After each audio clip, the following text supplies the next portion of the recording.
მომზადებული და გაწვნილი ადამიანების ჯგუფებზე და მათ მიერ საბოტაჟზე საუბრობდა და ამტკიცებდა, რომ აქცია არ იყო მშვიდობიანი. Человеческий материал, живые люди, среди которых женщины и подростки, нужен был лидерам экстремистских группировок не только для пропаганды своих антисоветских, антигосударственных, антисоциалистических взглядов, но, что опаснее, для осуществления своих подрывных антигосударственных действий.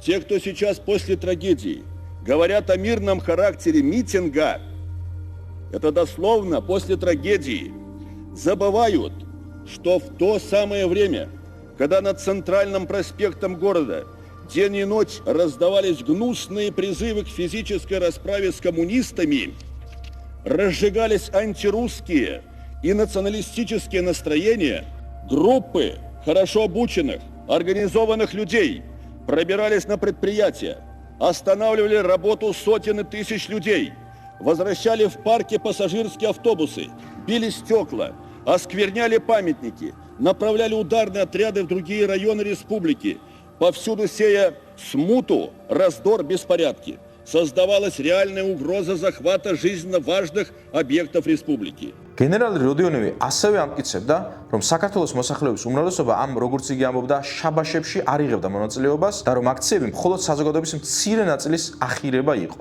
От имени грузинского народа, который, кстати, продолжает честно жить и трудиться и не принимает участие в этих шабашах, но делается все, чтобы втянуть и трудящихся в эти сборища.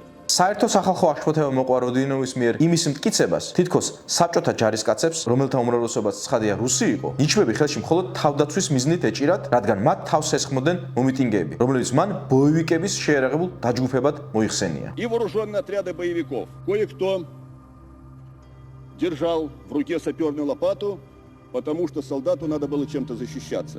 1989 წლის საბჭოთა პროპაგანდისტული გამომცემლები სავსეა მსგავსი ხასიათის მასალებითა და სტატიებით. ამ პროპაგანდის გამორჩეული მაგალითია 1989 წლის 27 აპრილს მოსკოვში გამოსული გაზეთ პიონერskaya pravdas ნომერი, რომელიც თითქოს და ადგილზე მყოფ ტასის კორესპონდენტ ეგოროვზე დაყრდნობით წერდა, რომ დაღუპულთა შორის უმეტესობა ქალები იმიტომ იყვნენ, რომ ისინი ქართველმა კაცებმა იძულებით წინ ცოცხალ ფარად დაიყენეს. წარმომიდგენია იმ ახალგაზრდა ოფიცრის განცდა, რომელიც ჩემს თვალწინ ცდილობდა გადაერჩინა ბრბოს ფეხქვეშ მომწყდეული ახალგაზრდა ქართველი ქალი და მისივე თანამემამულისგან ფეხებში მძიმე ჯოხის დარტყმა მიიღო. მოგვიანებით გაირკვა, რომ ეს კორესპონდენტი თბილისში 9 აპრილს საერთოდ არ იმყოფებოდა. ამ პროპაგანდისტულ გაზეთს კი, რომელიც საბჭოთა კავშირით ისტორიას მალევე ჩაბარდა, ამ დეზინფორმაციის უარყოფის გამოქვეყნება მოუწია.